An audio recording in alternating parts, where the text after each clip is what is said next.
What if your regrets could visit you one last time?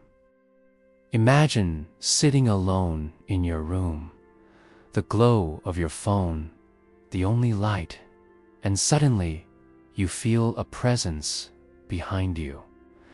Not a ghost, not a shadow, but something strangely familiar. A regret, one you thought you buried years ago. And before you scroll away or click to something happier, ask yourself this simple question. What would your regret say to you if it had one final chance? That feeling you're getting right now. Hold on to it for a second. Because what you're feeling is the entire point of this video. And if you relate even a little, take a second to like and subscribe. It helps this message reach more people just like you.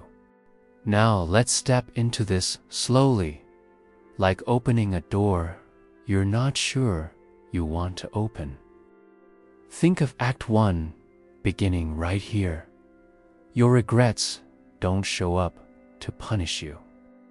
They show up because something inside you is unfinished, unsaid, unresolved. Maybe it's a person you pushed away. Maybe it's a dream you left sitting on a dusty shelf.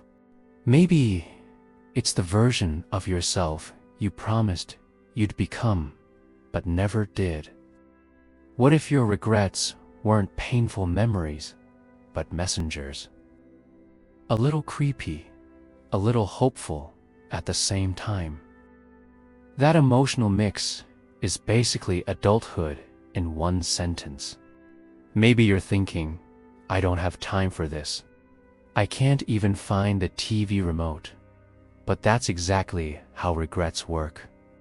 They live in the smallest moments without asking permission. Like that ache in your chest when you see someone living the life you wanted.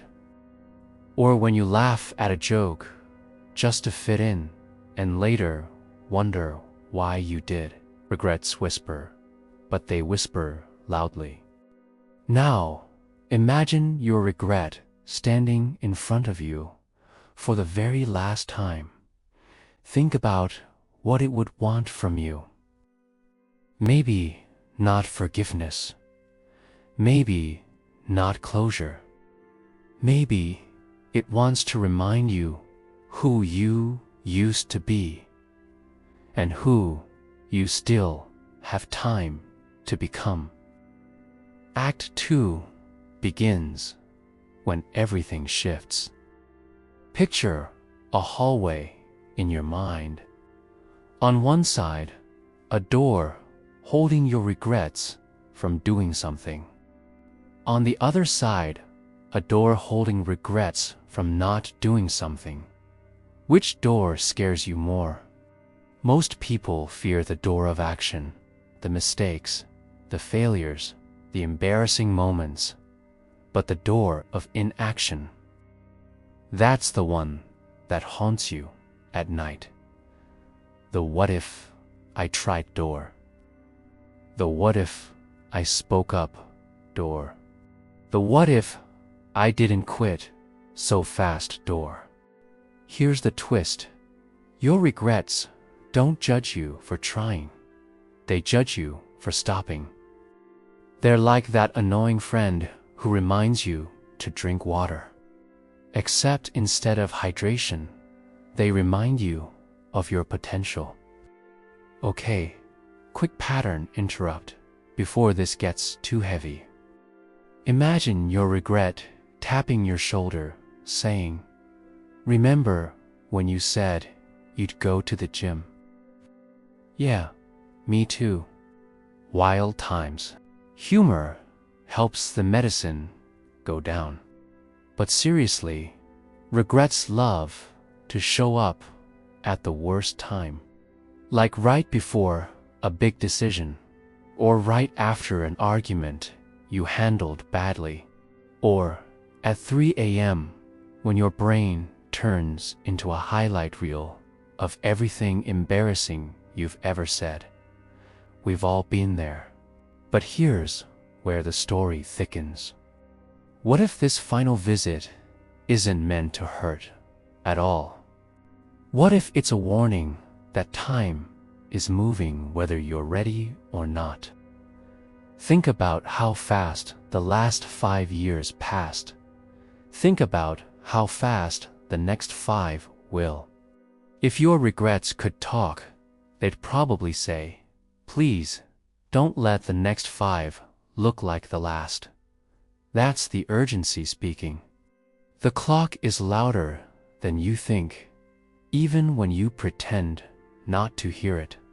And before you say, "Great, now I'm stressed, let's move to Act 3," here's the breakthrough moment. Imagine your regret looking at you softly, not angry, not disappointed, just tired. And it says, "I'm visiting you one last time so you don't create new versions of me." That's the real message. Regret doesn't want to stay in your life. It wants to leave peacefully, but it needs you to act so it can finally disappear.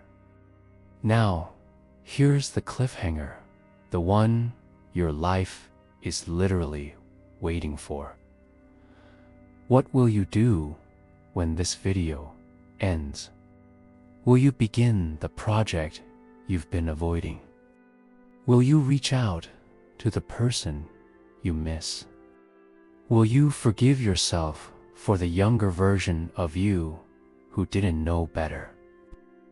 The next scene of your life isn't written. And maybe that's exactly what makes it powerful. Because regrets are only alive as long as you let them be. If this were a movie, this is where the main character finally chooses differently. So ask yourself right now, if your regrets walked away tonight, who would you become tomorrow? Who would you dare to be? Because regrets don't show up to hurt you. They show up to remind you that you still have time. And before you go, carry this with you. Your story isn't finished. Not even close.